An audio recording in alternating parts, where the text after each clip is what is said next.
3 topic board पे लिखे हुए हैं, तीनों टॉपिक। जल्दी आओ भाई। प्रिंस पर्दा ढक दो बस, अब आ जाओ। सो क्लास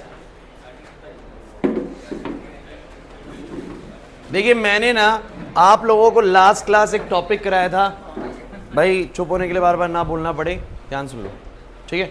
मैंने आपको लास्ट क्लास एक टॉपिक करवाया था, हीजनबर्ग्स अनसर्टेनिटी प्रिंसिपल। याद आ रहा है कुछ? क्या था इस प्रिंसिपल में, बताओगे? इस प्रिंसिपल में ये था कि it is impossible to determine the exact position and exact velocity of a very fast moving particle, but if you do so, अगर आप ऐसा करते हैं तो आपको पता है उनमें एरर्स मिलेंगे, अनसर्टेनिटी मिलेगी, एंड दैट अनसर्टेनिटी जो है वो कितनी मिलेगी आपको, delta X into delta V is greater than equal to H upon 4 pi M. याद आ रहा है कि नहीं आ रहा? उसी पे हम न्यूमेरिकल्स बनाते हैं, तो वो थोड़ा अच्छा था, इंपॉर्टेंट थे क्वेश्चंस के, करवा दिए थे आप लोगों को। तो हीजनबर्ग्स अनसर्टेनिटी प्रिंसिपल कर चुके हैं। डी ब्रोगली बच्चों नहीं हुआ है अभी, डी ब्रोगली नहीं हुआ है, कोई दिक्कत नहीं है, डी ब्रोगली नहीं हुआ अभी, हमें करना है। लेकिन आज मैं तुम लोगों को पहले स्टार्ट करवा रहा हूं बच्चों, क्या मेन टॉपिक करा रहा हूं स्टार्ट सीधा, फोटो इलेक्ट्रिक इफेक्ट। ये फोटो इलेक्ट्रिक इफेक्ट अगर हम क्लास में ही करेंगे 2 घंटे लगेंगे, मतलब दो सिटिंग्स हमारी लगेंगी।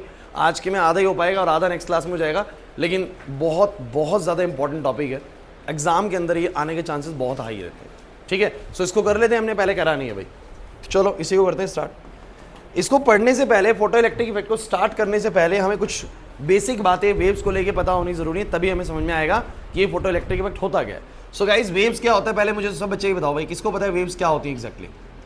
मैंने कभी इसके बारे में मैं ये बता चुका हूँ, अगर कोई बच्चा बहुत पुराना है ना क्लास के अंदर तो उसको वेव्स के बारे में पता है, क्योंकि मैंने एक क्लास वेव्स के ऊपर दी थी।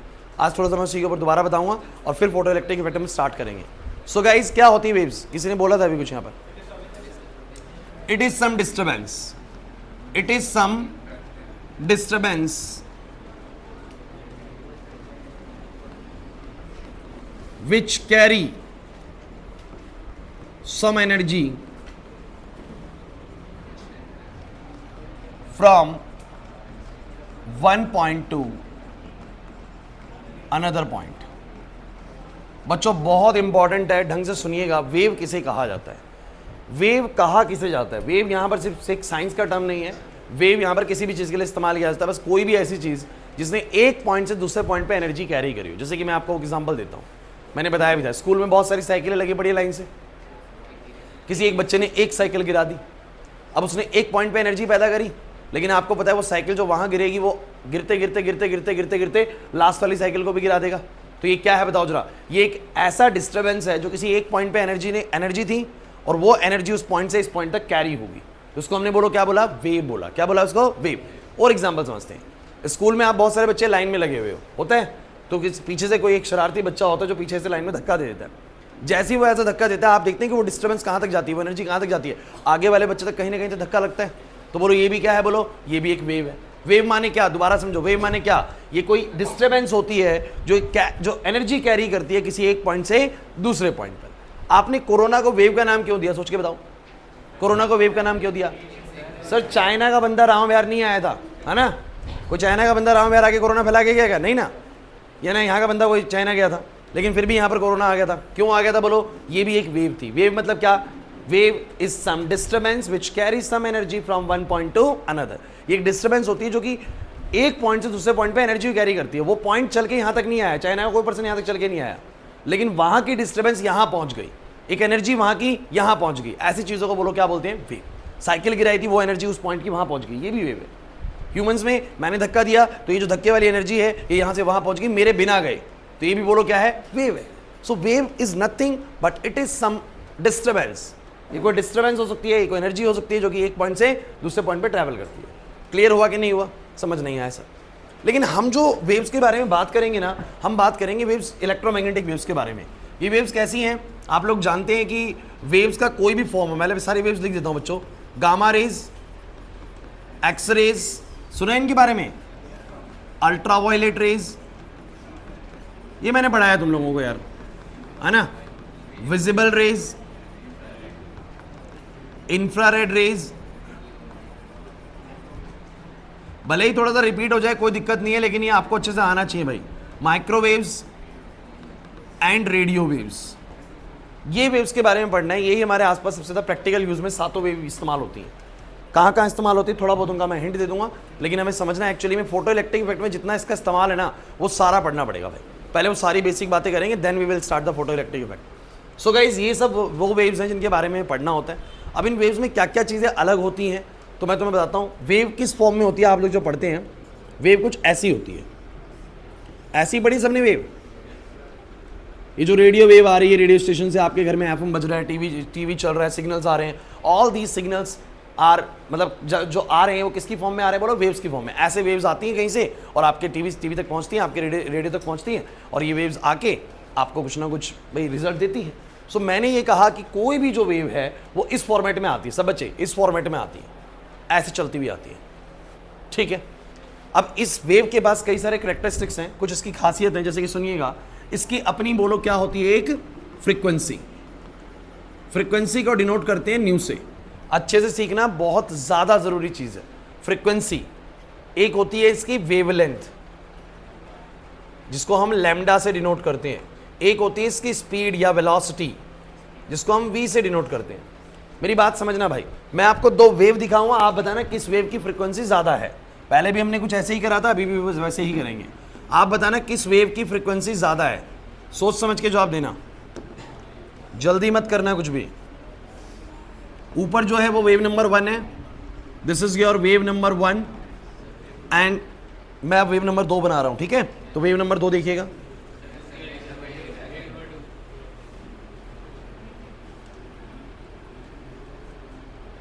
बताओ किस वेव की फ्रीक्वेंसी ज्यादा है, इज इट वेव नंबर 1 और वेव नंबर 2? Wave number 2। सबको ऐसे लगता है कि वेव नंबर 2 की फ्रीक्वेंसी ज्यादा है। दोबारा देखिए, बताओ, एक वेव ऐसी है और एक वेव, किसकी फ्रीक्वेंसी ज्यादा है? सेकंड वाले की। फ्रीक्वेंसी होता है नंबर ऑफ ऑसिलेशंस पर सेकंड, कोई कितना ऑसिलेशन ले रहा है एक सेकंड के अंदर, कोई कितना ऑसिलेशन ले रहा है एक सेकंड के अंदर। अच्छा, इन सभी वेव्स की स्पीड बहुत ज्यादा होती है। मान के चलते कि एक सेकंड में ये भी यहां पहुंच गई, यहां से प्रोपेगेट होना स्टार्ट हुई थी, एक सेकंड में यहां पर है, ये भी यहां से चली थी, एक सेकंड में यहां पर है। अब बताओ इसने कितने ऑसिलेशन लिए? 1 2 3 4 5। इसने एक सेकंड में कितने ऑसिलेशन लिए? 5। एक सेकंड में ऐसे करके यहां पहुंच गई है, तो इसने कितने ऑसिलेशन लिए? बोलो 5। तो इसकी फ्रीक्वेंसी कितनी है? 5 हर्ट्ज। कितनी बोलो? फ्रीक्वेंसी होता है नंबर ऑफ ऑसिलेशंस पर सेकंड, नंबर ऑफ ऑसिलेशंस पर सेकंड। सब चीज की जरूरत पड़ेगी, ध्यान रखना। जब फोटो इलेक्ट्रिक इफेक्ट कराऊंगा, बिना फ्रीक्वेंसी, बिना वेवलेंथ, बिना स्पीड, बिना वेव की अंडरस्टैंडिंग, ये कुछ भी समझ में नहीं आने वाला फोटो इलेक्ट्रिक इफेक्ट। अगर ढंग से जाते हो ना कि फोटो इलेक्ट्रिक पूरा जड़ से समझ में आ जाए, तो आपको यहीं से समझना पड़ेगा टॉपिक को।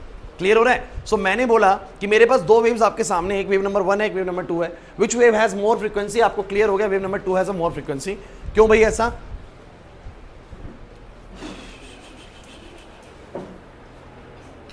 क्यों ऐसा है जल्दी बताओ भाई? क्योंकि वेव नंबर 2 के जो नंबर ऑफ ऑसिलेशंस है एक सेकंड में, बोलो क्या है? बोलो वो क्या है? ज्यादा है। अरे मान लेते हैं ये एक सेकंड में यहां पहुंची और ये भी एक सेकंड में यहां पहुंची। आप कहेंगे ऐसे कैसे हो सकता है? वो मैं थोड़ी देर में एक्सप्लेन करूंगा कैसे हो सकता है। लेकिन मान लेते हैं एक सेकंड में ये भी यहां पहुंची, एक सेकंड में ये भी यहां पहुंची। इसने एक सेकंड में कितने ऑसिलेशन लिए? 5। काउंट करके देख लो, 5 ऑसिलेशन है।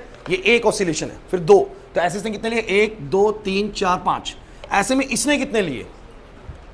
15 ले लिए। मान लो कितने ले लिए? बोलो 15।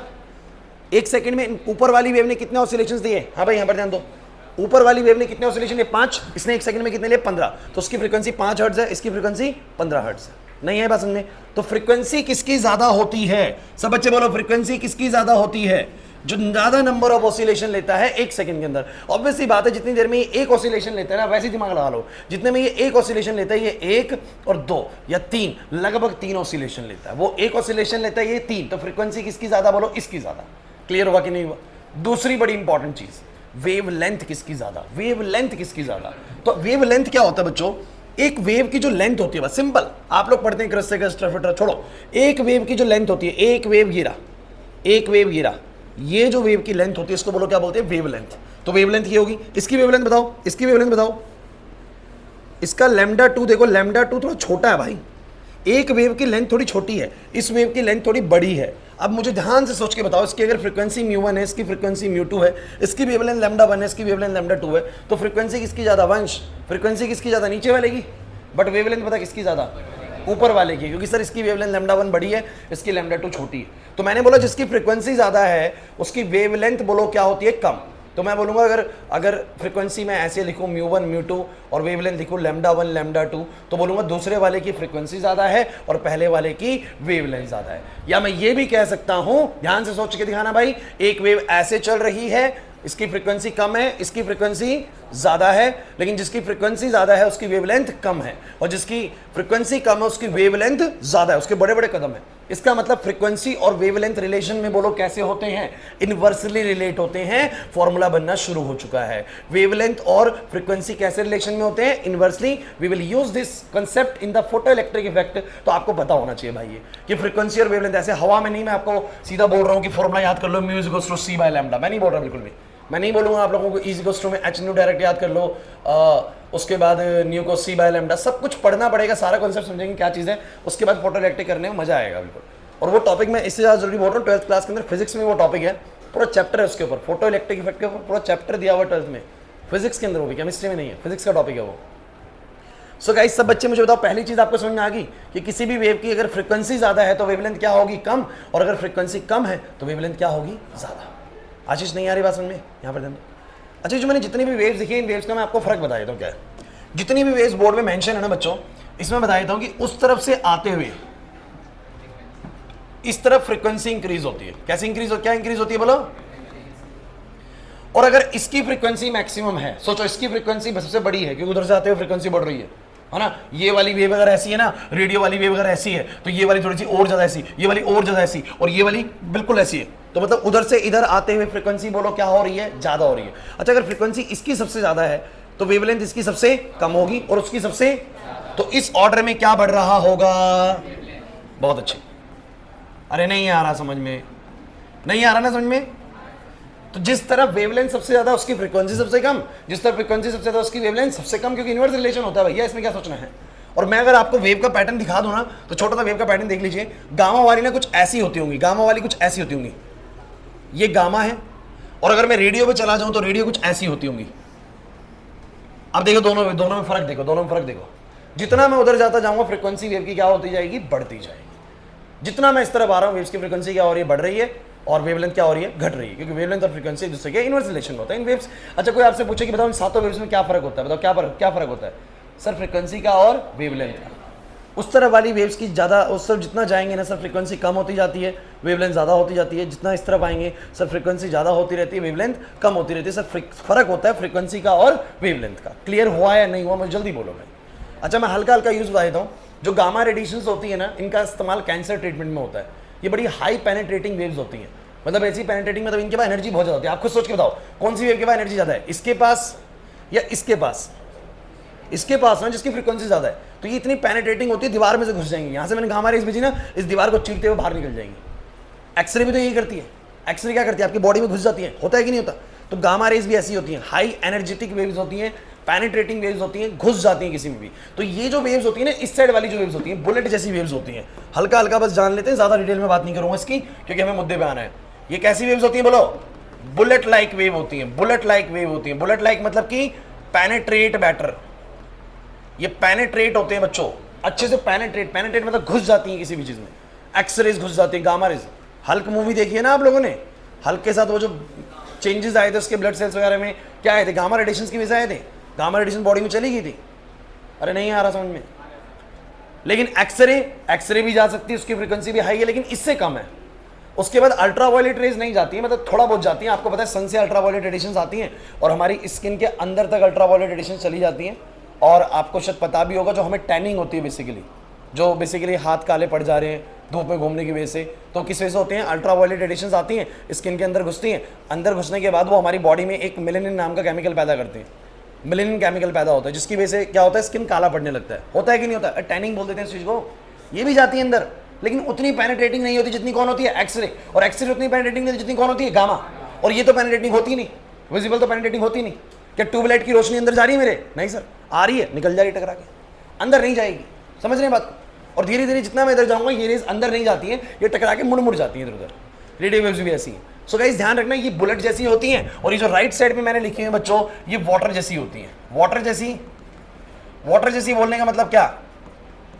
अरे वाटर जैसी बोलने का मतलब क्या होता है? उनके पास पेनिट्रेटिंग पावर होती है, इनके पास डेविएटिंग पावर होती है। पेनिट्रेटिंग का मतलब होता है कि घुस जाती है किसी भी चीज में बुलेट की तरह। और वाटर क्या होता है, वाटर आता है, रास्ता नहीं मिला ना तो घुसेगा नहीं भाई, दीवार में नहीं घुसेगा, रास्ता साइड से निकाल के निकल जाएगा। पानी ऐसे ही करता है कि नहीं करता, पानी को जहां रास्ता मिलता है वो साइड से निकल जाता है। इनके पास डेविएटिंग पावर बड़ी अच्छी होती है। रेडियो वेव्स आ रही है किसी पावर स्टेशन से आ रही है, रास्ते में कोई बिल्डिंग आई, रुकेगी नहीं, उसके अंदर से चीरती भी नहीं जाएगी, बिल्डिंग से साइड से निकलेगी, ऐसे करके निकल जाएगी। वॉकी टॉकी पे पुलिस वाले बात कर रहे हैं, यहाँ पर खड़ा है, बेगमपुर में खड़ा है, बातें कर रहे हैं भाई, बातें कर रहे हैं, बीच में कितनी सारी ऑब्स्ट्रक्शंस है ना, गाड़ी है, बिल्डिंग है, घर है, कोई चीज़ आ गई, वो इंसान आ गया, वो साइड से रास्ता बना के निकल जाती है। इनके पास कौन सी पावर अच्छी होती है, डेविएटिंग पावर। ये चलती है पानी की तरह और ये चलती है बुलेट की तरह। गामा घुस जाएगी सीधा, रास्ता नहीं ढूंढेगी अपना दाएं बाएं करके। समझिए इस बात को। तो आपको बस क्या समझना है, मैंने हल्का हल्का यूज बताना है आपको। गामा रेडिएशन कहाँ इस्तेमाल होती है, कैंसर ट्रीटमेंट में। एक्सरेज का आपको ऑलरेडी यूज पता है भैया, हमारी इंटरनल बॉडी में कुछ भी हो तो एक्सरेज का इस्तेमाल करते हैं। अल्ट्रावायलेट रेडिएशन आप ब्लूटूथ, शेयरिट वगैरह कुछ भी यूज करते हैं, मोबाइल से डाटा ट्रांसफर करते हैं। अरे आईफोन वाले एयर ड्रॉप यूज करते होगा आप लोग, है ना। सो ये जो आप कर रहे हैं बेसिकली शेयरिट यूज कर रहे हैं, वटेवर जो भी ऐप यूज कर रहे हैं जिसमें एक फोन से डाटा दूसरे फोन में जा रहा है, बेसिकली अल्ट्रावायलेट रेडिएशन है। सन से आ रही है अल्ट्रावायलेट रेडिएशन है। विजिबल मेरे को बताने की जरूरत नहीं है बच्चों, विजिबल आप लोग ऑलरेडी जानते हैं, ठीक है। उसके बाद इंफ्रारेड, ये टीवी के रिमोट से मैं यूज कर रहा हूँ, अभी एसी का रिमोट यूज कर रहा हूँ, जो रेज आ रही है कौन सी है बोलो, इंफ्रारेड रेडिएशन से। फ्रीक्वेंसी वेवलेंथ का फर्क होता है बस, और कुछ भी नहीं है। थोड़ी सी फ्रीक्वेंसी बढ़ा दो वो इंफ्रा से विजिबल में चला जाएगा, और बढ़ा दो विजिबल से अल्ट्रा रेंज में आ जाएगा। अरे नहीं आया समझ में, अक्षत नहीं आ रहा समझ में। इंफ्रा के बाद माइक्रोवेव्स, आपके माइक्रोवेव ओन्स में यूज होता है। और रेडियो वेव्स आप लोगों को पता है कहाँ पर होता है, ये गर्म वेव्स होती हैं। रेडियो वेव्स आपको पता है जो रेडियो स्टेशन वगैरह बजा रहे हैं आप लोग, इससे यूज होता है। क्लियर हो रहा है कि नहीं हो रहा, नहीं आ रहा समझ में। सो ये वेव्स में क्या फर्क है, अगर मैं आपसे पूछूं, सारी वेव्स हमारे आसपास हैं, कोई कहीं इस्तेमाल हो रही है, कोई कहीं इस्तेमाल हो रही है, फर्क क्या है इन सब वेव्स में? इन सब वेव्स में फर्क है सर फ्रीक्वेंसी का। और जब फ्रीक्वेंसी का फर्क है तो किसका फर्क है, वेवलेंथ का भी। शिव हम यहाँ पर ध्यान दें, फ्रीक्वेंसी का फर्क है तो वेवलेंथ का ही फर्क है। रेडियो वालों की फ्रीक्वेंसी बहुत कम है, इनकी फ्रीक्वेंसी बहुत ज़्यादा है, लेकिन जिनकी फ्रीक्वेंसी बहुत ज़्यादा उनकी वेवलेंथ बहुत कम है, उनकी फ्रीक्वेंसी कम तो वेवलेंथ बहुत ज़्यादा है। कुछ भी समझ लो, नहीं आ रहा समझ में। एक आखिरी बात बस बताऊंगा मैं इस टॉपिक से, बाकी में मैं वापस से इसी भी चीज़ पे आ जाऊंगा। थोड़ा जल्दी बोल रहा हूँ आज मैं, क्योंकि ये टॉपिक हमने पहले करा हुआ है क्लास में, आप लोग जानते होंगे, जब मैं बोहर मॉडल करा रहा था, we will discuss about this ना। सो गाइज, इस तरफ जाते हुए क्या बढ़ रही है बोलो, वेवलेंथ। तो मैं बता दूं विजिबल रेंज में 400 नैनोमीटर से 700 ही बोल सकते हैं, 750 ही बोल सकते हैं, 750 नैनोमीटर तक की वेवलेंथ वाले कलर्स जो होते हैं वो कौन से होते हैं, विबग्योर होते हैं। ये होते हैं विबग्योर, सुन लो, यहां पर लिख देता हूं, विबग्योर। सुना है इसके बारे में? मतलब विजिबल में आपको 7 ही कलर नजर आते हैं, और सबसे ज्यादा वेवलेंथ वाला कलर कौन सा होता है, लाल, और सबसे कम वेवलेंथ वाला कौन सा होता है, वॉयलेट। भगवान ने ना हम लोगों को आंखें जो दी है ना वो इस तरह की बना के दी कि भाई तुम लोग ना सिर्फ उन्हीं वेव्स को अपने आसपास देख सकते हो जिनकी जो वेवलेंथ होती है, ये वाली जो वेवलेंथ होती है, 400 नैनोमीटर से ऊपर हो और 750 नैनोमीटर से नीचे हो। जैसे ही वेवलेंथ 400 नैनोमीटर से नीचे हुई, वेवलेंथ 400 नैनोमीटर से क्या हुई, अरे 400 नैनोमीटर, नैनोमीटर डिस्टेंस की यूनिट है, 10 की पावर -9, पता है, ठीक है, नहीं तो कोई दिक्कत नहीं, डिस्टेंस मान लो कुछ। 400 नैनोमीटर से छोटी हुई दिखना बंद हो जाएगी, अल्ट्रावायलेट हो जाएगी, नहीं दिखती अल्ट्रावायलेट। सन से आ रही रेस देख पा रहे हो क्या, अल्ट्रावायलेट कौन सी है, नहीं देख पाओगे। मोबाइल से शेयरिट यूज हो रहा है, देख पा रहे हो क्या, नहीं देख पा रहे हो। एयर ड्रॉप यूज हो रहा है, देख पा रहे हो, नहीं देख पा रहे, क्योंकि 400 से नीचे होते के साथ ही वो अल्ट्रावायलेट्स हो जाती है, नजर आना बंद हो जाती है। 750 से ऊपर होती इंफ्रारेड्स, एक्स्ट्रा रेड हो जाती है, नहीं दिखती है वो भी। दिखती सिर्फ कितनी है, जिनकी 400 से बोलो क्या हो, 750। तो हम लोगों को ना सिर्फ और सिर्फ यही रेस दिखती है, बाकी ना ये दिखती ना ये दिखती। भगवान ने कंपैटिबिलिटी ऐसे दी है, अच्छी बात है, नहीं दिखती, नहीं तो सब कुछ दिखता, आसपास सारी रेस दिखने लग जाती, परेशानी आती, दिमाग दर्द कर जाता है यहाँ पर, होता है कि नहीं होता। लेकिन ये हमारी कंपैटिबिलिटी है, जानवरों की कंपैटिबिलिटी से ज्यादा होती है। सांप को जो होती है ना वो इंफ्रारेड रेस भी दिखती है, अल्ट्रावायलेट्स भी दिखती हैं। आप अंधेरे में खड़े हो जाए, गुप्त अंधेरे में, कहीं पर बिल्कुल अंधेरा हो रहा है और आप सोचे कि सांप से बच जाऊंगा, सांप इंफ्रारेड रेस को रीड कर लेता है, और ये इंफ्रारेड निकलती है जहाँ पर गर्मी होती है। तो इंसान की अपनी गर्मी होती है। मान लीजिए आप जंगल में खड़े गए या इस कमरे में ना, सोचो सांप आ गया, और आप कहीं पर सोचो कि अब सांप आ गया, लेकिन मैं अगर अंधेरा कर दूंगा सांप मुझे कैसे पकड़ेगा, कहीं को सूंघ लेगा, चलो सूंघ नहीं सकता मान लेते हैं। आप कहीं पर खड़े हो गए, सोचा कि अब अंधेरा है, सांप मुझे कैसे दिखेगा। देखिए आप ह्यूमंस हैं, और ह्यूमंस की अपनी एक हीट होती है, और वो हीट जो होती है ना, उस हीट से इंफ्रारेड रेडिएशंस पैदा होती हैं। और सांप किनको देख लेता है बोलो, इंफ्रारेड रेडिएशंस को। उसको आप बिल्कुल अंधेरे में भी दिखोगे, कुछ अजीब सा यहाँ पर गर्मी जैसा बना हुआ है, कुछ आग का गोला बैठा हुआ है यहाँ पर, कोई सा आगे सीधा काट लेगा। समझ में आ रहा है कि नहीं आ रहा मैं कह रहा हूँ? क्योंकि सांप के पास जो कंपैटिबिलिटी रेंज है वो ज़्यादा है, कुत्तों के पास भी ज़्यादा है, जानवरों के पास भी ज़्यादा है। वो कहते हैं ना पुराने समय में, मतलब कहावत है कि अगर कोई कुत्ता रो रहा है, जानवर रो रहे हैं, तो कुछ बुरा घटने वाला है ना। गली में आस पड़ोस में कोई कुत्ता रो रहा होता है, तो एक तो बेचारे को पहले दुख है, ऊपर से कोई और डंडा और मार देता है, कहता है कि रो क्यों रहा है, कुछ गलत करवाएगा। वो क्या गलत करवाएगा, उसको बेचारे को प्रॉब्लम क्या है। अरे जानवरों को क्या सीन होता है ना कि जैसे कोई आपदा आने वाली है, भूकंप आने वाला है, सुनामी आने वाली है, या वट एवर कोई भी आपदा घटने वाली है, तो कुछ अनयूजुअल रेडिएशंस निकलेंगे। वो अनयूजुअल रेडिएशंस ह्यूमंस नहीं रीड कर सकते, क्यों? क्योंकि उनका कंपैटिबिलिटी रेंज इतना है।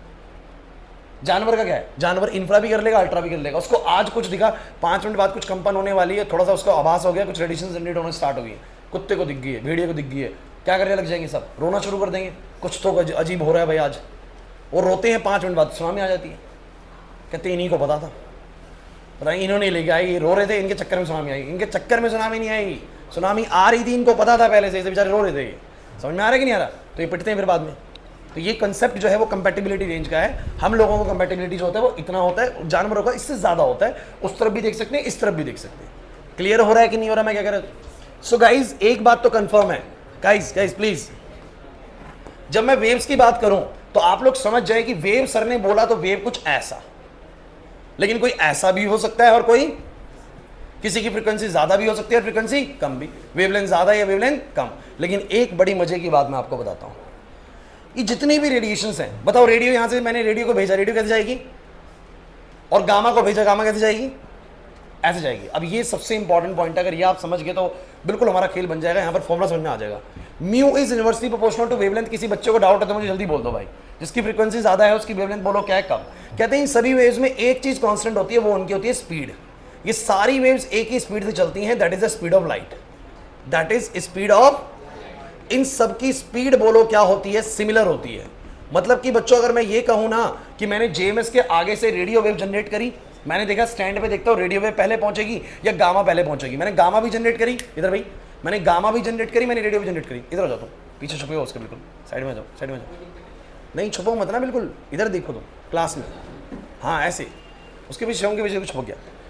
आपने जेएमएस के आगे से गामा भी जनरेट करी, और कौन सी जनरेट करी, रेडियो भी। बताओ रेडियो कैसे जाएगी, गामा कैसे जाएगी, बोलो कौन सी जल्दी पहुंचेगी स्टैंड पे, कौन सी जल्दी पहुंचेगी? सोचो, रेडियो जा रही है ऐसे, बड़े बड़े कदम, बड़े बड़े कदम, बड़े बड़े कदम ना रेडियो के, अरे एक कदम देखो बड़ा, दूरी देखो, ये दूसरा कदम बड़ा, गामा का कौन जल्दी स्टैंड पे पहुंचेगी?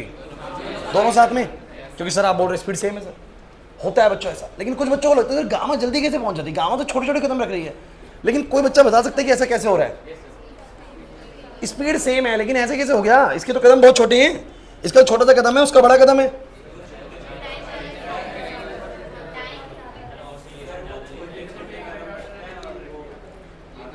देखो एक बहुत सिंपल सी चीज है भाई, हाँ भाई लवीश रियान सर, जो पहले वाली वेव है ना सर, इसकी फ्रीक्वेंसी कम है, कदम बड़े हैं, कम कदम लेती है लेकिन कदम बड़े लेती है। इसके साथ आप कहोगे कदम छोटे हैं, कदम छोटे छोटे हैं, वेवलेंथ छोटी छोटी है, लेकिन फ्रीक्वेंसी बहुत, जितने में कि रेडियो एक कदम लेगी, बड़ा लेगी एक कदम, वो 3 कदम लेगी छोटे छोटे, ये एक कदम लेगी वो ऐसे करके 3 बार। समझो क्या चीज है, एक के पास क्या है बोलो, एक के पास बोलो क्या है, वेवलेंथ ज्यादा है लेकिन फ्रीक्वेंसी कम है यार। इसके पास क्या है बोलो, वेवलेंथ बड़े ही कम है, छोटी सी कदम रखती है लेकिन कदम ज्यादा रखती है, तो दूरी बराबर तय करेगी नहीं करेगी? समझे नहीं मेरी बात को? अरे दूरी तय करने के लिए दोनों चीजें होनी चाहिए, वेवलेंथ भी और फ्रीक्वेंसी भी। एक के पास क्या खास बात है बोलो, फ्रीक्वेंसी कम है, कम कदम रखूंगी लेकिन बड़े कदम रखूंगी। ये वाला क्या कहता है, छोटे कदम होंगे लेकिन जैसे ज्यादा कदम होंगे, तो बात बराबर हो जाएगी नहीं हो जाएगी? अरे समझ नहीं आ रहा भाई। मैंने ये एग्जांपल आप लोगों को ऐसे भी दिया था कि एक बच्चा और एक फादर जो है वो दोनों घर से निकलते हैं और किसी शॉप पे दोनों साथ में पहुंचते हैं। आप जरा बताओ बच्चा कैसे चल रहा था? बच्चा ऐसे चल रहा था, छोटे छोटे कदम, और फादर कैसे चल रहा था? अब बताओ फादर की क्या ज्यादा है, वेवलेंथ, लेकिन जो नंबर ऑफ उसके कदम होंगे वो क्या होंगे, कम। बच्चे की क्या कम है बोलो, वेवलेंथ कम है, लेकिन फ्रीक्वेंसी बोलो क्या है, फादर रखता है 1 कदम, बच्चा रखता है 3 कदम उसी वक्त। होता है ऐसा। आप भैया आप बड़े बड़े कदम रखेंगे, बच्चा क्या करेगा, टक टक टक टक, लेकिन दोनों के दोनों बराबर समय में दुकान पे पहुंचते हैं। इसका मतलब दोनों ने दूरी तय करने में समय कैसा लिया, सेम। इसका मतलब दोनों की स्पीड भी बोलो क्या है, सेम, लेकिन दोनों की फ्रीक्वेंसी और वेवलेंथ सेम नहीं है। इस बात को आपको अंडरस्टूड करना पड़ेगा कि जितनी भी रेडिएशंस हैं, इन सभी रेडिएशंस की फ्रीक्वेंसी और वेवलेंथ एक जैसी भले ही ना हो, लेकिन एक चीज इनमें सेम होती है, बोलो क्या, स्पीड। 1 मार्क क्वेश्चन एग्जाम में ये जितनी भी इलेक्ट्रोमैग्नेटिक वेव्स होती हैं, इनको ईएम वेव्स बोलते हैं। सुन लीजिए भाई, इस शब्द में लिख देता हूं यहां पर, इन सबको क्या बोलते हैं बोलो, ईएम वेव्स। 12th क्लास में डिटेल में पढ़ाऊंगा ईएम वेव्स क्या होती हैं। इन ईएम वेव्स में क्या कॉमन होता है, रियान बताओ क्या कॉमन होता है? सर इनकी स्पीड कॉमन होती है। इनमें क्या कॉमन नहीं होता सर? इनकी फ्रीक्वेंसी और वेवलेंथ सबकी अलग होती है। तो गाइस एक जो प्रोपोर्शनैलिटी कांस्टेंट आता है जो आप हमेशा लेके आते हैं, वो कांस्टेंट का मतलब ये होता है कि सच में कांस्टेंट है सबके लिए, सबका फ्रीक्वेंसी वेवलेंथ अलग हो सकता है बट स्पीड अलग नहीं हो सकता। तो सब बच्चे भैया एक बात पे ध्यान रख ले बच्चों, मेरे पास कोई भी वेव हो क्लास, मेरे पास कोई भी वेव हो, कोई भी वेव ऐसे आ रही है, बोलो इसके पास क्या क्या है, सब बच्चे बोलो इसके पास क्या क्या है, फ्रीक्वेंसी, वेवलेंथ और इसकी स्पीड। फ्रीक्वेंसी और वेवलेंथ एक दूसरे से इनवर्स रिलेशन में और स्पीड सामने आती है, तो बोलो क्या आता है, mu is equals to C by lambda. किसी बच्चे को इस फॉर्मूले से प्रॉब्लम तो नहीं है, क्योंकि जितनी भी वेव्स होंगी अक्षर, जितनी भी वेव्स होंगी उनका फ्रीक्वेंसी अगर वेवलेंथ अगर ज्यादा है तो फ्रीक्वेंसी बोलो क्या होगा, कम। वेवलेंथ अगर कम है तो फ्रीक्वेंसी बोलो क्या होगा, ज्यादा। लेकिन एक चीज सभी वेव्स की सेम होती है, वो होती है उनकी स्पीड। समझ में आ गई बात? नहीं आया समझ? पक्का? एक चीज डन होगी, सेकंड फॉर्मूले पे आते हैं। आप जरा मुझे बताना क्लास प्लीज बोर्ड पे, किस वेव की एनर्जी आपको ज्यादा लग रही है? इस वेव की एनर्जी ज्यादा लग रही है या इस वेव की एनर्जी ज्यादा लग रही है? बोलो, आप बताओ किसकी एनर्जी ज्यादा है, खुद देख के बताओ। हाँ बे पीछे, इसकी एनर्जी ज्यादा है या इसकी एनर्जी ज्यादा लग रही है देखने से? सेकंड वाले की। तो एनर्जी कब ज्यादा होती है बोलो? जब फ्रीक्वेंसी ज्यादा होती है। मतलब एनर्जी किसके डायरेक्टली प्रोपोर्शनल होती है बोलो? Higher the frequency higher will be the energy. एक वेव की फ्रीक्वेंसी है 10 हर्ट्ज, मतलब 10 ऑसिलेशन लेते हैं एक सेकंड में, एक की है 50 हर्ट्ज। बताओ किसकी एनर्जी ज्यादा है? 50 hertz. So higher the frequency higher the energy. Second चीज, ये बात हमें फॉर्मूला दिया था प्लैंक्स ने, और प्लैंक्स ने कहा कि उस वेव की एनर्जी ज्यादा होगी, शिवम उस वेव की एनर्जी ज्यादा होगी जिसकी फ्रीक्वेंसी बोलो क्या होगी, ज्यादा। चलो बताना जरा एक बार, अल्ट्रा की एनर्जी ज्यादा होगी या इंफ्रा की? अल्ट्रा की या इंफ्रा की? अल्ट्रा की। कुछ तरफ जाते हैं फ्रीक्वेंसी बढ़ रही है। सब बच्चे बोले यार, 4 बच्चों को समझ में आएगा बस ये। अल्ट्रा की फ्रीक्वेंसी ज्यादा है या एक्सरे की? एक्सरे की सर, क्योंकि एक्सरे की फ्रीक्वेंसी ज्यादा है। एक्सरे की ज्यादा है या गामा की? गामा की ज्यादा सर, गामा की फ्रीक्वेंसी और ज्यादा है। So higher the frequency higher will be the energy of the radiation. Is this point to you और नॉट गाइस? पक्की बात है? चलो अगली बात बताओ जल्दी से। ये हो गया ई डायरेक्टली टू फ्रीक्वेंसी। लेकिन प्लैंक्स ने एक बात और कही, मैं कह रहा हूं कि जितनी ज्यादा फ्रीक्वेंसी उतनी ज्यादा एनर्जी। लेकिन मैं ये नहीं कह रहा कि फ्रीक्वेंसी और एनर्जी बराबर आते हैं। एक्चुअली में जो एनर्जी आती है किसी भी रेडिएशन की, वो फ्रीक्वेंसी से हमेशा h टाइम्स आती है। फ्रीक्वेंसी से हमेशा h का मतलब होता है यहां पर प्लैंक्स कांस्टेंट। सुन लीजिए, बताता हूं इसका मतलब भी। प्लैंक्स कांस्टेंट जिसका वैल्यू होता है बच्चों 6.626 इंटू 10 की पावर कितना, -34। क्या हो गया, इतने लेट कैसे हो गए रक्षित? सो गाइज बोर्ड पे सही बच्चे, क्लास क्लास क्लास। यहां पर ये क्या कहना चाह रहा है कि किस रेडिएशन की एनर्जी ज्यादा होगी, जिस रेडिएशन की बोलो फ्रीक्वेंसी क्या होगी। 2 मिनट में सब रिवाइज कराऊंगा, ध्यान सुनो। Higher the frequency higher will be the energy, but it doesn't say कि एनर्जी और फ्रीक्वेंसी बराबर होती है। उसने बोला कि जो किसी भी रेडिएशन की एनर्जी होती है ना, वो फ्रीक्वेंसी से हमेशा h गुना ज्यादा मिलती है। मतलब कि आप ये मान लीजिए कि किसी की फ्रीक्वेंसी अगर 50 हर्ट्ज है और किसी दूसरी वेव की फ्रीक्वेंसी 100 हर्ट्ज है, तो बताओ एनर्जी किसके पास ज्यादा है? नीचे वाले के पास। लेकिन एनर्जी 100 नहीं है, उसकी एनर्जी 50 नहीं है। एनर्जी की वैल्यू जो मुझे मिली वो कितनी मिली बोलो? इस फ्रीक्वेंसी की वैल्यू से हमेशा इतने गुना ज्यादा मिली। इस फ्रीक्वेंसी की वैल्यू से हमेशा, ये फिक्स वैल्यू थी, इतने गुना ही ज्यादा मिल रही थी। तो मैंने एनर्जी का फॉर्मूला याद कर लिया, बोलो क्या? h times of new. h times of, मेरे को जो एनर्जी मिल रही थी वो ये बात तो पक्की हो गई थी कि जिसकी फ्रीक्वेंसी ज्यादा है उसकी एनर्जी भी ज्यादा है। लेकिन जो एनर्जी मिलती है वो कितनी मिलती है बोलो? इस फ्रीक्वेंसी से हमेशा h टाइम्स ज्यादा, हमेशा। तो मैंने वो h को याद कर लिया कि h की वैल्यू है 6.626 इंटू 10 की पावर कितना, -34। वंश नहीं आ रहा समझ में? कोई जल्दी तो नहीं हो रहा? समझ में आ रही होगी मेरी बात? नहीं आ रही रियान? ठीक है, क्योंकि इनका इस्तेमाल होगा बच्चों। मैं आपको ये टॉपिक इसलिए नहीं करता, फोटो आपके फोटो इलेक्ट्रिक शुरू ही नहीं हुआ सर। फोटो इलेक्ट्रिक शुरू भले ही नहीं हो रहा, लेकिन फोटो इलेक्ट्रिक की ही चीज़ें चल रही हैं। इसके बिना फोटो इलेक्ट्रिक नहीं समझ में आता। और आपने अगर आज ये ढंग से नहीं समझा ना, आपको अगली क्लास में फोटो इलेक्ट्रिक समझ में भी नहीं आने वाला, ये भी ध्यान रखना। तो मुझे तुम सब बच्चे बताओ, ई बराबर कितना हो गया? h new. अच्छा, इसी का दूसरा फॉर्मूला क्या बन सकता है? ई बराबर क्या है बोलो? h new. तो मैं न्यू को बोलो क्या लिख सकता हूँ? बस खत्म। चलो मुझे तुम एक छोटी बात बताओ, लाल कलर की एनर्जी ज्यादा होती है या ब्लू कलर की? सोच समझ के जवाब दी, जल्दी नहीं देना। अरे जल्दी मत दिया करो, इतनी जल्दी कैसे सोच रहे थे तुम? लाल की एनर्जी ज्यादा होती है या ब्लू? मैं आपको एक यहाँ पर रेड बल्ब लगा दूं, एक ब्लू बल्ब लगा दूं, बताओ किसकी रेडिएशन, दोनों की रेडिएशन आएंगे ऐसे करके, बताओ किसकी एनर्जी ज्यादा है? सोचो, दिमाग लगाओ। सर ब्लू जो है ना वो इस तरफ है, और ब्लू का फ्रीक्वेंसी रेड की फ्रीक्वेंसी से ज्यादा है सर। और अगर रेड ब्लू का फ्रीक्वेंसी ज्यादा है तो उसकी एनर्जी भी ज्यादा है। और एनर्जी का वेवलेंथ के तरीके से भी सकते हैं, जिसकी वेवलेंथ ज्यादा होती है उसकी एनर्जी कम होती है। तो रेड की वेवलेंथ ज्यादा होती है, एनर्जी बोलो क्या होगी? कम होगी। उल्टा भी समझ लीजिए, चाहे फ्रीक्वेंसी से देख लो चाहे एनर्जी से वेवलेंथ से देख लो। बस अगर तुम्हें ये सब आता है, now we will able to start the photo electric. अब हम स्टार्ट कर सकते हैं फोटो इलेक्ट्रिक। इससे पहले तक नहीं कर सकते थे। लेकिन अब हम कर सकते हैं शुरू। आप मुझे बताओ जरा फटाफट से, किसी भी बच्चे को वो डाउट है इस कॉन्सेप्ट के अंदर, जल्दी से। मैं 2 मिनट का एक रिकैप दूंगा। आज मैंने तुम लोगों को क्या टॉपिक शुरू है, लक्षित वीडियो देख लेना वैसे शुरू की, ठीक है, आ जाएगा समझ में, ज़्यादा मुश्किल नहीं है। वेव्स बताई मैंने, वेव्स मैंने क्या बोली सब बच्चों, तो वेव्स क्या होती है बोलो। Wave is some disturbance which carry some energy from one point to other. ये डिस्टर्बेंस किसी भी फॉर्म में हो सकती है, मैंने साइकिल की फॉर्म में भी आपको बताई, ह्यूमंस की फॉर्म में भी बताई, धक्का देते हैं भैया ऐसा हो जाता है। पानी के अंदर भी ऐसा होता है, पानी में पत्थर फेंकते हो ना, तो एक जगह पत्थर फेंकते हो, डिस्टर्बेंस पूरे पानी में दूर दूर तक बनती है, होता कि नहीं होता, वो भी एक वेव है, वो वाटर वेव है। तो wave is nothing but it is some disturbance which carry some energy from one point to other. It may be in the form cycles, humans, water, corona wave. वेव कहीं भी इस्तेमाल हो सकता है। वेव का वेव समझा रहा हूँ मैं, चैप्टर की बात नहीं बता रहा मैं, वेव बोल रहा हूँ, वेव तो कुछ भी हो सकता है सर। अब लेकिन हमें जो वेव्स पढ़नी है कौन सी पढ़नी है बोलो, हमें पढ़नी है इलेक्ट्रोमैग्नेटिक वेव, हमारे पर्पस की वेव पढ़नी है। और वो कौन सी है बोलो, हमारे आसपास प्रैक्टिकली कितनी वेव्स इस्तेमाल हो रही है, 7 वेव्स। कौन कौन सी, गामा, एक्सरेज, अल्ट्रा, क्वेश्चन आ सकते हैं यहाँ से भी ध्यान रखना, ultraviolets, visible, infrareds, microwaves and radio waves. Bohr model इसके बिना वैसे भी नहीं होता। किसी बच्चे ने अगर बोर मॉडल नहीं करा, अब करना बोर मॉडल, एक क्लास आपके बीच में हो चुकी है लगा लो, क्योंकि मैंने एक क्लास में यही सब सिखाया था, वो आज मैंने जल्दी बता दिया 20 मिनट के अंदर, लेकिन सब कुछ बताया, थोड़ा तेजी में बताया आज, क्योंकि हमें अभी चैप्टर जल्दी खत्म करना है, टॉपिक खत्म करना है। सो गाइस, जितनी भी वेव्स हैं सब वेव्स में क्या फर्क होता है बोलो, रेडियो से गामा की तरफ आते हुए बोलो क्या बढ़ती है, फ्रीक्वेंसी।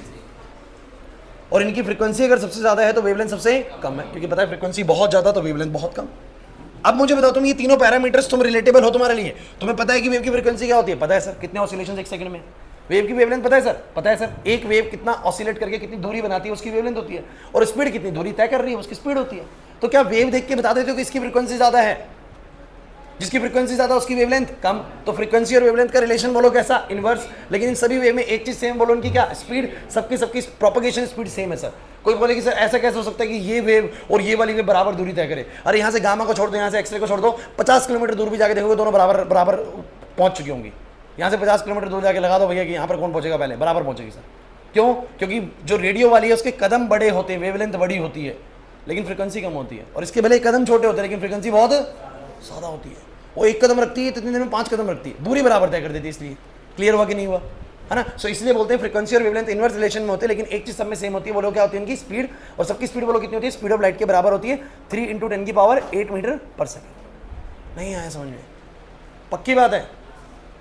अगली बात मैंने क्या सिखाई बोलो सब बच्चे, कि किन वेव की एनर्जी ज्यादा होती है, किस वेव की एनर्जी ज्यादा होती है, जिसकी फ्रीक्वेंसी ज्यादा होती है उसकी एनर्जी भी, तो हम बोलेंगे इसके पास जो नीचे वाली है ना, इसके पास मोर एनर्जी है, इसके पास, तो मैंने बोला कि भैया एनर्जी ज्यादा उस बात से होती है जिसके पास फ्रीक्वेंसी ज्यादा, उसके पास एनर्जी भी, लेकिन फ्रीक्वेंसी और एनर्जी बराबर नहीं होती magnitude wise. Energy is always 6.626 × 10⁻34 times of the frequency of the wave. तो मैंने बस उस वैल्यू को फिक्स बोल दिया, h बोल दिया, क्या बोल दिया बोलो, h। So the energy of the wave is nothing but it is h times of the mu, and mu is nothing, is c/λ। So energy is equal to hc/λ। अब ये बातें तुम्हें अगर टिप्स पे आ गई हैं, फिर फोटो इलेक्ट्रिक इफेक्ट करने में मजा आएगा। समझ में आया सब बच्चों को। Now we will come to the photo electric effect. हम थोड़ा सा फोटो इलेक्ट्रिक इफेक्ट आज शुरू कर लेंगे ताकि नेक्स्ट क्लास में हम डी ब्रोगली वोगली सब खत्म कर दें, ठीक है। चलिए फोटो, अरे आया कि नहीं आया समझ में। देखो आज भी तो तुम लोग ढंग से पढ़ रहे हो ना, तुम लोगों को बस थोड़ा सा 1-2 दिन लेक्चर मिल जाता है, तुम्हें 2 दिन सीरियस हो जाते हो, थोड़ा मन में कुछ बातें आ जाती हैं तुम लोगों के, ठीक हो जाते हो। कल तो लेक्चर दिया तो तुम आज ठीक बैठे होते, कितने आराम से बैठे हो। आज भी तो पढ़ाई अच्छे से हो रही है ना, और यही तुम क्लास में चकर लगे रहते हो। मैं पढ़ाता कम हूँ, ये ज़्यादा बोलता हूँ, अरे भाई इधर देख, अरे शिवम तू चुप हो जा, अरे अंकित तू चुप हो जा, बोलता रहता ना ये चीज़। तो उससे क्या होता है, रिदम भी टूटता है, हम भी नहीं पढ़ा पाते अच्छे से। आज देखो टॉपिक भी हो गया, नहीं तो मैं मेरे को पक्का बताता, तुम लोग जैसे तुम करते हो वैसे ही अगर करते रहो तो 5 बजे तक टॉपिक नहीं हो सकता। आज 20 मिनट पहले, 15 मिनट पहले हमारा टॉपिक खत्म हो गया, ठीक है। तो ये अगर कंटिन्यूएशन आप शुरू से बनाए रखो ना, और अभी फाइनल तक भी बनाए रखो, तो हम लोग बहुत टाइमली पूरा करेंगे चीज़ों को, और फिर जितना टाइमली चीज़ें पूरा होंगी उतना एक्स्ट्रा चीज़ें मैं तुम्हें करा पाऊंगा। हमारे साथ यही पंगा पड़ेगा, अगर हम एक्स्ट्रा नहीं कर पाएंगे ना तो तुम्हारे को दिक्कत आएगा पेपर के अंदर, कि तुम्हें लगेगा सर ये वाला क्वेश्चन तो नहीं हुआ था, टाइम ही नहीं मिला ना बच्चों, कब कर पाते। आप हमें टाइम दे देते हो सारा कि सर ये भी टाइम ले लो, वो भी टाइम ले लो, संडे को भी क्लास ले लो 2-2 घंटे की कर लो। फिर देखो हमारे पास कितना कुछ है पढ़ाने के लिए, हमारे पास खत्म नहीं होगा साल के अंत तक भी, चीज़ें खत्म ही नहीं होंगी, समय कम पड़ेगा, चीज़ें बहुत ज़्यादा है बताने के लिए आप लोगों को, ठीक है। 11th में नहीं मिलता टाइम इतना, लेकिन 12th में मिल जाता है, 12th में हो जाएंगी चीज़ें। फोटो मतलब क्या सब बच्चा था, फोटो मतलब क्या, बहुत अच्छे, फोटो का मतलब होता है बच्चों लाइट। और सब बच्चे बताओ, इलेक्ट्रिसिटी, इलेक्ट्रिक मतलब क्या बोलो, बस समझ गए। लाइट से क्या पैदा करना, अगर हम रोशनी से, लाइट से इलेक्ट्रिसिटी, बिजली पैदा कर सके तो इस इफेक्ट को बोलेंगे फोटो इलेक्ट्रिक इफेक्ट। फोटो मतलब लाइट, लाइट के जरिए इलेक्ट्रिसिटी पैदा करना, that is the photo electric effect. बड़ा सिंपल सा है कि नहीं स्वास्तिक? अब फोटो इलेक्ट्रिक इफेक्ट में बताने से पहले एक छोटी सी बात और बताना मैं चाहूँगा। ये बता दो, मैं पहले भी चुका हूँ लेकिन अभी भी जानना जरूरी है। एक बल्ब चल रहा है, अब बल्ब से एक लाइट आ रही है। अब सुनिए जरा क्या होता है। इस बल्ब के अंदर बच्चों क्या होते हैं ना, बहुत अच्छे बता रखा है इसका मतलब पहले आप लोगों को। तो बल्ब के अंदर बच्चों क्या होते हैं, बल्ब से निकलते हैं, देखो बल्ब से निकलते हैं बंडल्स। ये बंडल्स होते हैं, इनको पैकेट्स बोल सकते हो आप लोग। These are the packets of light energy, these are the packets of light energy. इनको पैकेट्स भी बोलते हैं, कोई लोग बंडल्स भी बोलते हैं, कुछ भी बोल सकते हैं आप लोग। These are photons, these are nothing but these are photons. Photons are nothing but these are packets of light energy, the bundles of light energy. ये ट्यूबलाइट जल रही है ना, इसमें से ऐसे लाइट नहीं निकलती, इसमें से बंडल निकलते हैं, ऐसे ऐसे गुब्बारे। जैसे मान लो कि पानी के गुब्बारे हैं, अब पानी, बहुत सारे पानी के गुब्बारे हो मान लो, और मैं ऐसे पानी के गुब्बारे दीपांशु के सर पे फेंक के मारूं, तो जैसे वो गुब्बारा फूटेगा पानी का गुब्बारा इसके सर के ऊपर, तो क्या निकलेगा, उसमें से पानी निकलेगा, है ना। आप लोग गीले हो जाएंगे कुछ इस तरीके से। आप सब मुझे क्यों देख पाते हैं, मैं इसका सिंपल सा फैक्ट बताता हूँ। आइंस्टाइन ये मानते हैं कि जो लाइट है ना, उसके अंदर पार्टिकल्स होते हैं। ये पार्टिकल्स जिनको वो बोलते हैं फोटोन्स, क्या बोलते हैं बोलो, फोटोन्स। और मैं भी यहाँ पर खड़ा हूँ, आप सब मुझे क्यों देख पा रहे हैं, क्योंकि इन ट्यूबलाइट से ना बहुत सारे फोटोन्स आ रहे हैं, और वो फोटोन्स मेरी बॉडी पे आगे फूट रहे हैं। और जब ये फूटते हैं, क्योंकि बंडल्स होते हैं लाइट के, तो फूटने के बाद क्या निकलेगी इनके अंदर से, लाइट निकलेगी। क्या निकलेगी बोलो, तो वो फूटने के बाद जो वेव निकलती है ना लाइट, वो लाइट की डेफिनेशन क्या है बोलो, light is a form of energy which give sensation of site. तो वो लाइट आपके पास जाती है, आपका रेटिना देखता है लाइट कहाँ से आई, कहाँ से आ रही है लाइट ही। रेटिना कहता है भैया जहाँ से ऐसे लाइट घुसी, रेटिना कहता है ट्रेस करो कहाँ से आई। ट्रेस करते हो, आपको क्या दिखता हूँ, मैं दिखता हूँ। समझो मेरी बात को, क्लास ध्यान से देखना पड़ेगा। तो फोटोन्स क्या होते हैं, photons are nothing but these are the bundles, these are the packets of light energy, जो कि किससे निकलते हैं बोलो, लाइट से। ये बिल्कुल वैसे जैसे पानी के गुब्बारे, मैंने पानी के गुब्बारा फेंका तो पानी निकलेगा, तो इनमें से क्या निकलती है बोलो, लाइट। तो जब मुझ पे टकराते हैं तो मेरे से फूट के बोलो क्या निकलती है, लाइट। तो मैं अपने आप में एक तरीके से मेरी बॉडी से लाइट निकल रही, तो आप लोग देख पाते हैं मुझे। Light gives form, light is a form of energy which gives sensation of site. सोचिए मैं इस रूम के सारे बल्ब बंद कर दूं, बाहर से रोशनी आना बंद कर दूं, बिल्कुल सब कुछ बंद कर दूं, कोई लाइट का एक सोर्स भी मैं ना छोड़ूं यहाँ पर, तो बताओ क्या मैं आपको नजर आऊंगा? क्यों नहीं आऊंगा बताओ? क्योंकि मैं खुद से कोई लाइट सोर्स नहीं हूं, मैं खुद से कोई बल्ब तोड़ना हूं, मेरे पास खुद का कोई लाइट सोर्स नहीं है। तो मेरे पे बंडल्स आना फूटना बंद हो जाएंगे। जैसे ही फूटना बंद होंगे तो मेरे से लाइट निकलना बंद हो जाएगी, आपके रेटिना ट्रेस नहीं कर पाएगा कहाँ से लाइट आ रही है। अरे नहीं आ रहा समझ में। सो लाइट के पास क्या होते हैं ध्यान रखिएगा। आप बोलेंगे लाइट तो सिर्फ वेव की फॉर्म में होती है बच्चों, लेकिन वो कब वेव बनती है बोलो, जब ये फोटोन किसी चीज से स्ट्राइक करते हैं। दीवार क्यों दिख रही है, लाइट के फोटोन दीवार पे फूट रहे हैं, फूट के लाइट निकलती है, लाइट निकलती है आपके पास जाती है, आपका रेटिना ट्रेस करता है कहाँ से आई, आपको दीवार दिख जाती है। जिस तरफ आप देखेंगे आपको वही दिखेगा। अक्षरा मुझे देख रही है, मैं दिख रहा हूं आपको, क्योंकि मेरे पे जो फोटोन फूट रहे हैं उन्हीं की लाइट अक्षरा के पास जा रही है। समझ में आ रहा है कि नहीं आ रहा? तो जिसको चीज को तुम देख रहे हो, तुम अगर दीवार को देख रहे हो तो दीवार ही तुम्हें क्यों दिख रही है, बिकॉज दीवार पे जो फोटोन फूट रहे हैं उसकी लाइट तुम्हारे पास जा रही है, उस वाले की नहीं जा रही है। समझ रहे बात को? उस तरफ देखो तो उसकी आएगी। हाँ, महंगा नहीं होना चाहिए कोई इंसान, महंगा हो तो फिर तो भैया प्रॉब्लम आगे हो रखी है, और वो इधर देख रहा तो दिक्कत है। समझो मेरी बात। सो इस बात को समझना पड़ेगा। तो आपको ये बात जाननी पड़ेगी कि जो लाइट क्या होती है, सेंसिटिव लाइट के पास क्या होते हैं, लाइट के पास क्या होते हैं, packets. It consist of the photons. Photons का मतलब क्या बोलो, these are the packets of light energy, इनके पास लाइट होती है। एक बात और सुन लीजिए, ये जो अंदर इसके लाइट भरी होती है बच्चों, ये फोटोन समझ में आ गया तुम लोगों? नहीं आया समझ में? अभी जो लाइट इसमें भरी होती है ना, उसकी एनर्जी कितनी होती है? अब तो हम जानते हैं सर, एक वेव होती है लाइट के अंदर, क्या इसके इस पैकेट के अंदर बोलो क्या है, लाइट एनर्जी।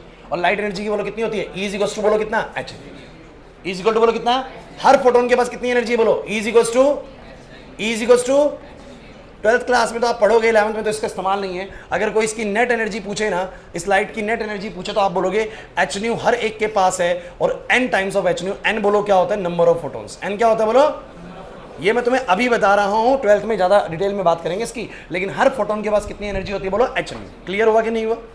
चलिए, ये वाली बात भी तुम्हें समझ में आ गई, पक्का समझ में आ गई कि नहीं आ गई? Light consist of photons, and when photon strike to some surface, किसी भी चीज़ से स्ट्राइक करेंगे तो वहाँ पर वो अपनी एनर्जी दे देंगे। क्लियर हुआ कि नहीं हुआ? चलो एक बात और मुझे बताओ बच्चों, क्योंकि फोटो इलेक्ट्रिक शुरू करने से पहले ये सब बातें पता होंगी तो हमें फोटो इलेक्ट्रिक बिल्कुल स्मूथली समझ में आएगा। एक बात और मुझे बताओ भाई। हाँ भाई, एक एटम है मेरे पास, उस एटम में कौन घूम रहा है, इलेक्ट्रॉन। जिन बच्चों ने बोर मॉडल पढ़ा उनको और स्मार्टली पता होती है चीज़। ये इलेक्ट्रॉन न्यूक्लियस से बाउंड है कि नहीं? बोर मॉडल जानने वालों भाई याद करो, सबकी एनर्जी नेगेटिव थी। नेगेटिव एनर्जी का मतलब क्या था, बाउंडेशन। चलो जिसको नहीं पता छोड़ो, आप लोग मुझे बताओ ये इलेक्ट्रॉन इसके चारों तरफ ही क्यों घूम रहा है? क्योंकि सर इलेक्ट्रॉन नेगेटिव होता है और न्यूक्लियस बोलो कैसा होता है, positive. Sir it is bound to the nucleus. बच्चों बोर्ड पे बने रहो 10 मिनट के लिए। तो bound to the nucleus and it is revolving like this ना, बाउंडेशन है, ऐसे घूम रहा है। लेकिन सोचिए कि कोई चीज किसी ने बाउंड कर रखी है, प्रिंस ने अभी अपनी किताब बाउंड कर रखी है, लेकिन क्या इसको मैं छीन नहीं सकता क्या? अगर मैं ज्यादा एनर्जी लगा दूं जितने से इसने बाउंड करा हुआ तो मैं इसको छीन पाऊंगा नहीं छीन पाऊंगा? छीन पाऊंगा सर। सेम होता है इलेक्ट्रॉन्स के साथ। सब बच्चे भाई सेम होता है इलेक्ट्रॉन्स के साथ। ये इलेक्ट्रॉन इस न्यूक्लियस से बाउंड है, लेकिन अगर कोई बाहर से इसको एनर्जी दे, बाहर से इसको बोलो क्या दे, तो ये देखना कैसे घूमना स्टार्ट करेगा। सब बच्चे देखना कैसे घूमना स्टार्ट करेगा। इसको एनर्जी मिल रही है, देखो ऐसे है, और तेज और तेज और एनर्जी और एनर्जी। क्या होगा? जब बहुत ज्यादा एनर्जी हो जाएगी तो न्यूक्लियस इसको पकड़ नहीं पाएगा, और ये बोलो उसकी अट्रैक्शन से बोलो क्या हो जाएगा? फ्री हो जाएगा। समझ नहीं आया सर? ये प्रिंस पकड़ के बैठा है अपनी किताब को, मैं छीन रहा हूँ, नहीं छीन पा रहा, नहीं छीन पा रहा, नहीं छीन पा रहा, और एनर्जी बढ़ा जा रहा हूँ, बढ़ा जा रहा हूँ, बढ़ा जा रहा हूँ, एक एनर्जी के बाद क्या हो जाएगा? छीन लूंगा। सो कोई भी चीज जब बाउंड होती है और उसको कुछ एनर्जी मिल जाए, एक सर्टेन अमाउंट ऑफ एनर्जी, ऐसा नहीं कि कुछ भी लगने से छूट जाएगा, एक सर्टेन अमाउंट ऑफ एनर्जी अगर मिल जाए तो बोलो वो अट्रैक्शन से फ्री हो जाएगा नहीं हो जाएगा? जल्दी बताओ भाई, बोलो है कि नहीं? नहीं आ रहा मेरी बात समझ में? सो आपको ये बात पता है कि हर एटम के अंदर जो बाउंडेड इलेक्ट्रॉन्स होते हैं, एक सर्टेन एनर्जी के बाद वो बाउंडेड इलेक्ट्रॉन बोलो क्या हो सकता है? फ्री हो सकता है। सब लिखवा दूंगा नेक्स्ट क्लास में। अब आप कहें सर ये सब क्यों बताया जा रहा है? अरे आ जाओ, बस 2 मिनट में समझ में आ जाएगी क्या होता है photo electric effect. Photo electric effect में बच्चों क्या करते हैं, हमारे पास एक चैम्बर होता है, यहां पर एक विंडो बनाई जाती है ऐसे करके, बस आज मैं मोटा मोटा बताऊंगा, इसको ज्यादा डिटेल में नहीं बता पाऊंगा। और यहां पर एक प्लेट लगाई जाती है, this is a metal plate. किसी बच्चे का फर्स्ट टर्म में अगर ये छूट गया है ना, प्राइवेट स्कूल में आप लोग, कोई दिक्कत नहीं, फाइनल्स में नहीं छूटेगा बच्चों, फर्स्ट टर्म की क्या टेंशन मत लो। ये मेटल प्लेट है, यहां पर एक विंडो बनाई जाती है, क्लास प्लीज, यहां पर एक विंडो बनाई जाती है, मेटल प्लेट होती है, नीचे इस तरीके से एक सिस्टम लगाया जाता है, यहां पर एक प्लेट बनाते हैं जिसको हम बोलते हैं कलेक्टर प्लेट। इसको हम बोलते हैं कलेक्टर प्लेट क्योंकि ये इलेक्ट्रॉन्स कलेक्ट करती है, और नीचे कुछ हम ऐसा सर्किट बनाते हैं। ठीक है, अभी मैं ज्यादा कॉम्प्लेक्स सर्किट नहीं बना रहा हूं, मान के चलो मैंने कुछ ऐसा बना रखा है, ये नेगेटिव टर्मिनल और ये पॉजिटिव, बस ज्यादा मैं कॉम्प्लेक्स नहीं कर रहा हूं इसको फिलहाल, नेक्स्ट क्लास में करूंगा थोड़ा सा। सुनो, ये मेरे पास एक वैक्यूम चैम्बर होता है। वैक्यूम चैम्बर मतलब यहाँ पर सिर्फ वैक्यूम रहता है और कोई पार्टिकल नहीं रहता, ताकि हमारे इलेक्ट्रॉन्स का फ्लो बड़ा स्मूथ हो। ध्यान सुनना बच्चों, ये एक वैक्यूएटेड ग्लास ट्यूब है, इसके इधर यहाँ पर बोलो क्या है? ये मेटल प्लेट है। वो कैसी प्लेट है? बोलो कलेक्टर प्लेट है। आपने कलेक्टर प्लेट को कैसे चार्ज करा हुआ? पॉजिटिव। कैसे पॉजिटिव भाई? शिवम, क्योंकि मैंने उस कलेक्टर प्लेट को बैटरी के पॉजिटिव टर्मिनल से जोड़ा हुआ है, और यहाँ पर ये वाला एंड कैसा है? बोलो नेगेटिव है। अब मेरी बात सुनिएगा, आप सब ने बचपन से क्या पढ़ा है? क्लास ज़्यादा टॉपिक नहीं कर पाएंगे, मुश्किल से 5-7 मिनट डिस्कस करेंगे इस चीज़ को, बस नेक्स्ट में बताऊंगा उसको डिटेल में। आप बस मुझे ये बताओ, आप लोगों ने बचपन में करंट कब बनते देखा है? कैसे बनता है करंट? बताओगे कब बनता है करंट? करंट क्या है? Flow of electron. अरे फ्लो ऑफ चार्ज ही तो होता है। जब भी किसी सर्किट में चार्ज फ्लो करता है तभी तो बोलो क्या बनता है? करंट। अरे नहीं पता ये वाली बात को? बोले कि 5 एम्पीयर करंट है, क्या मतलब है इसका? अरे 11वीं नहीं पढ़ी, 9th तो पढ़ी होगी। क्या मतलब होता है कि 5 कूलम का चार्ज फ्लो कर रहा है 1 सेकंड में। कोई बोले कि 20 एम्पीयर का करंट है, तो 20 कूलम फ्लो कर रहे हैं 1 सेकंड में। अभी इस रास्ते में से 5 बच्चे भागते हुए जाओ, एक एनर्जी पैदा होगी कि नहीं होगी? रास्ते में होगी सर, धूल मिट्टी भी उड़ेगी, रास्ते में कोई आएगा उड़ा भी दोगे। और 20 बच्चे भागते हुए जाओ, तब ज्यादा एनर्जी पैदा होगी, कम एनर्जी पैदा होगी? ज्यादा। तो जितने ज्यादा चार्जेस 1 सेकंड में फ्लो करते हुए जाएंगे उतनी ही ज्यादा बोलो क्या होगी? एनर्जी पैदा होगी। Current is nothing but it is the flow of charge per unit time. आप भी बच्चों, आप बच्चे भी करंट पैदा कर सकते हैं। आप 5 बच्चे भागते जाओ, कम करंट पैदा कर रहे हैं यहाँ पर, 20 बच्चे भागते जाओ, ज्यादा करंट पैदा कर रहे हैं। जब भी कुछ फ्लो करती है करंट पैदा होता है ना। करंट मतलब एनर्जी। यहाँ पर पानी फ्लो करता है, करंट पैदा होता है। नहीं आ रही मेरी बात समझ में? अब मेरी बात सुनना भाई, चार्ज का फ्लो करना मतलब क्या बनना? बोलो करंट। अब सर चार्ज लाएं कहां से? इस सिस्टम में चार्ज लाएं कहां से? अरे सर बड़ा सिंपल सा कॉन्सेप्ट है, ऊपर से गिराओ लाइट। क्या गिराओ? यहां से गिराई मैंने लाइट। अब सब बच्चे मुझे बताएंगे लाइट के पास क्या होता है? बहुत अच्छे, लाइट के पास होते हैं फोटोन्स, और इन फोटोन्स के पास खुद की बोलो क्या होती है? एनर्जी। और यहां पर हम एक ऐसा मेटल लगाते हैं, एक ऐसा मेटल लगाते हैं जिसके खुद के जो एटम्स है, मुझे बताओ जरा, ये मेरे पास मेटल है, ये मेरे पास मेटल है, मान लेते हैं ये मेटल है, ये मेटल के सरफेस पे मैंने ऐसे लाइट को गिराया। अब मेटल के सरफेस पे क्या होंगे? मेटल के एटम्स। क्या होंगे मेटल के? अब मेटल के जो एटम्स हैं, मुझे बताइए जरा, मेटल के जो एटम्स हैं उसके इलेक्ट्रॉन्स इस तरीके से उसके आउटर शेल में बैठे हुए, वैलेंस शेल में। और मैं यहाँ पर पता है कौन सा मेटल लेता हूँ? ऐसा मेटल लेता हूँ जिसके इलेक्ट्रॉन बड़े लूजली बाउंड होते हैं, जिसके इलेक्ट्रॉन बड़े, ऐसा कौन सा होता है? अगर तुम्हारी थोड़ी सी केमिस्ट्री भी अच्छी है ना तो तुम्हें मजा आ जाएगा। Lithium, sodium, potassium, rubidium, caesium, francium. सबसे नीचे वाला सीजियम लेता हूँ। फ्रांसियम इसलिए लेता है बच्चों, फ्रांसियम रेडियो एक्टिव है, इसको लगाएंगे हम ही तो खत्म हो जाएंगे, वो हार्मफुल रेडिएशन निकालेगा, तो सीजियम लेना पड़ता है। जितना नीचे वाला लेंगे साइज बड़ा होगा एटम का, जब एटम का साइज बड़ा होगा तो आउटर इलेक्ट्रॉन न्यूक्लियस से पकड़ में, तो उसको छीन पाना बोलो क्या है? आसान है। बड़ा एटम है, बहुत सारे इलेक्ट्रॉन है, किसी आउटर को निकालना बड़ा आसान है, बहुत सारी किताबें रख के बैठा हुआ प्रिंस, बहुत सारी 20 किताबें रख के बैठा हुआ है, छीन लूंगा किसी एक किताब को इजीली, एक ही किताब लेके बैठा हुआ है, छीनना बहुत मुश्किल है, नहीं छोड़ेगा। समझ में आ रहा है? तो मेरी बात को समझने की कोशिश करना। यहाँ हम लेते हैं एक हैवी मेटल जिसके पास इलेक्ट्रॉन्स बहुत ज्यादा है, साइज बहुत बड़ा है, इलेक्ट्रॉन निकालना बहुत आसान है। इलेक्ट्रॉन निकालना, अब तुम सब बच्चे मुझे बताओ जरा, बोर्ड पे देखो भाई क्लास, यहां पर आउटर सरफेस पे बहुत सारे एटम्स होंगे और उन एटम्स में बोलो क्या होगा, सब बच्चे बताओ, उन एटम्स में इलेक्ट्रॉन होगा। जैसे ही फोटोन आता है, मैंने क्या बोला, फोटोन जैसे ही किसी चीज से टकराता है वो फूट जाता है, और कहते हैं जैसे ही फोटोन फूटता है, शिवम, जैसे ही फोटोन फूटता है, फोटोन अपनी एनर्जी किसको दे देता है, इलेक्ट्रॉन्स को। और अगर फोटॉन्स ने उतनी सफिशिएंट एनर्जी दे दी बच्चों जितनी उस इलेक्ट्रॉन को फ्री होने के लिए क्या चाहिए, बोलो, नीड है, अगर उतनी एनर्जी फोटॉन के पास है जितनी उस इलेक्ट्रॉन को फ्री होने के लिए चाहिए, तो जैसे ही वो इलेक्ट्रॉन से टकराएगा, इलेक्ट्रॉन तेज घूमेगा और कहाँ आ जाएगा, बोलो, बाहर आ जाएगा। और बाहर आते के साथ ही यहाँ मैंने कलेक्टर प्लेट कैसी चार्ज कर रखी है, पॉजिटिव, तो वो जैसे ही इलेक्ट्रॉन यहाँ से निकला वो भागेगा कि नहीं भागेगा पॉजिटिव प्लेट की तरफ। तो बहुत सारे इलेक्ट्रॉन, जितने ज्यादा फोटोन आ रहे हैं उतने ज्यादा बार बार वो एटम से टकराएंगे, एटम के अंदर बाउंडेड इलेक्ट्रॉन को एनर्जी मिलते के साथ ही वो वहां से फ्री होगा, पॉजिटिव टर्मिनल्स को खींचेगा अपनी तरफ, सर्किट में इलेक्ट्रॉन्स को चलाएगा, इलेक्ट्रॉन चलते के साथ ही बोलो सर्किट में क्या बनेगा, हो गया फोटो इलेक्ट्रिक। इक्वेशंस बनाएंगे, चिंता मत करिए, इक्वेशंस बनाएंगे, फॉर्मूला बनाएंगे, इसका न्यूमेरिकल भी बनाएंगे, बहुत सारी चीजें पढ़ाऊंगा अभी इसके अंदर, वर्क फंक्शन क्या होता है, काइनेटिक एनर्जी क्या होती है। लेकिन आप बस मुझे एक बात बताने की कोशिश करो यार, कि मोटे मोटे तौर पे कॉन्सेप्ट समझ में आएगा, फोटो इलेक्ट्रिक इफेक्ट क्या है, लाइट के जरिए करंट कैसे पैदा करा। सर लाइट के फोटोन्स के जरिए मैंने किसी मेटल सरफेस के इलेक्ट्रॉन्स को फ्री करा लिया, क्योंकि इलेक्ट्रॉन्स बाउंड थे अपने न्यूक्लियस से, बट अगर उनको उतनी एनर्जी मिल जाए जितनी वो बाउंडेशन को ब्रेक कर दें तो सर वो फ्री हो जाएंगे, और फ्री होते के साथ ही मैंने यहाँ पर कलेक्टर प्लेट लगा रखी है, वो खींच लेगी उसको, जैसे ही इलेक्ट्रॉन सर्किट में फ्लो करना स्टार्ट करेगा करंट बन जाएगा। सोचो जरा, कौन बच्चा बताएगा बीच में वैक्यूम क्यों लिया, ताकि इलेक्ट्रॉन्स का फ्लो स्मूथ हो, बीच में कोई हिंड्रेंस ना हो।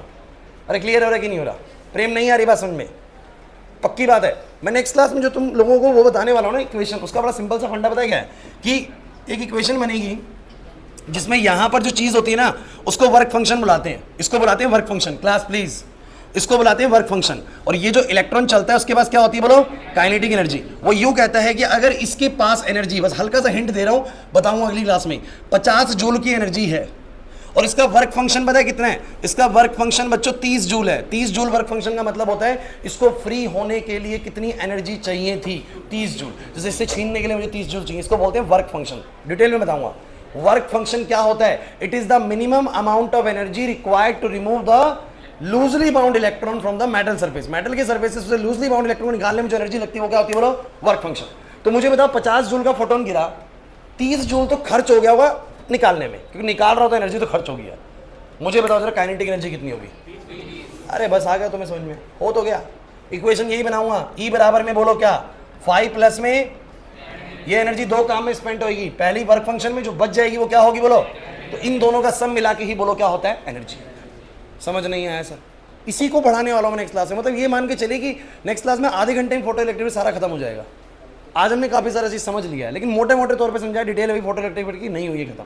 जो बारीकियाँ हैं, जो छोटी मोटी बातें हैं, वो सब बताऊँगा आप लोगों को। लेकिन आप लोग मुझे बस 2 मिनट का एक रिकैप है, सारी चीज़ों पे मुझे बताइए जरा फटाफट से, क्या तुम लोगों को वेव्स के बारे में सारा समझ में आ गया। इन सभी वेव्स जो मैंने बोर्ड पे लिखी प्रैक्टिकल यूज में, जो 7 वेव्स हैं, इन वेव्स के अंदर क्या क्या क्या चीज़ सेम है और क्या चीज़ अलग अलग है, जल्दी बोलो, क्या चीज़ सेम है। सभी वेव्स का स्पीड सेम है, क्या चीज़ अलग है, फ्रीक्वेंसी और वेवलेंथ। सर किसकी फ्रीक्वेंसी ज़्यादा है, वेवलेंथ कम है, समझ में आ रहा है। गामास की फ्रीक्वेंसी ज़्यादा है, वेवलेंथ कम है। रेडियोस तक की फ्रीक्वेंसी बहुत कम है, वेवलेंथ बहुत। सर एक बात तो पक्की है, जिसकी फ्रीक्वेंसी ज्यादा उसकी वेवलेंथ का मतलब इनवर्स रिलेशन होता है। एक चीज सब में सेम है, वो है स्पीड ऑफ लाइट। सबकी स्पीड एक जैसी है, तो म्यू बराबर आ गया c बाय में क्या बोलो, लैम्डा। Is this clear. उसके बाद मैंने बोला कि वेव की एनर्जी, पहली चीज समझ में आ गई, mu equal to c by lambda. Second चीज मैंने क्या बोली कि वेव की जो एनर्जी होती है वो कितनी होती है, बोलो, E equal to h nu. Higher frequency means higher energy, but energy is not equal to frequency. Energy is always h times of the frequency, h times of the frequency. तो E equal to बोलो क्या बन गया, h new.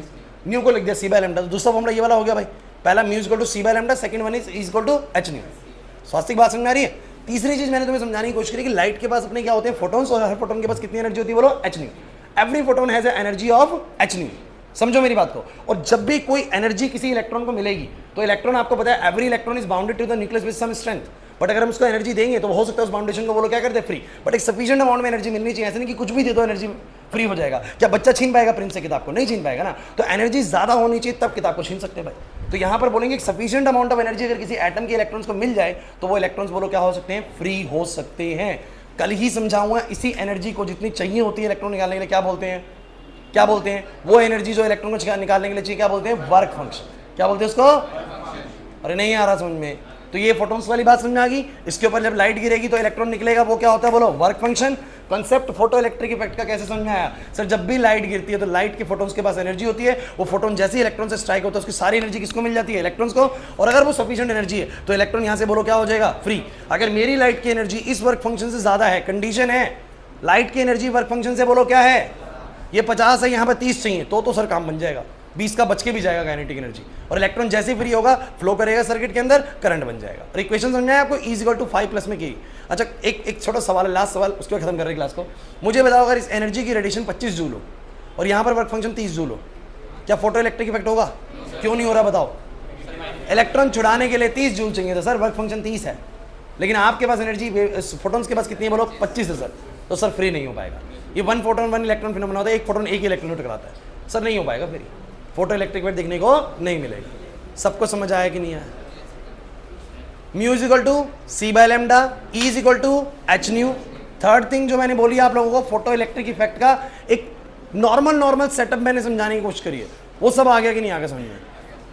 अभी देखो अगर आज class दी तो परसों वाली क्लास भी आप लोगों को अटेंड करनी, तब फोटो इलेक्ट्रिक इफेक्ट पूरा कंप्लीट हो पाएगा। समझ में आ रही बात? तब जाके पूरी तरीके समझ में आएगा एग्जैक्टली फोटो इलेक्ट्रिक इफेक्ट था क्या। क्लियर है? सो आज इतने पे छोड़ रहा हूँ, बस 60-70% चैप्टर जो टॉपिक खत्म हो गया है, 30% नेक्स्ट क्लास में कराऊंगा। आज के लिए इतने ही बच्चों, जाओ।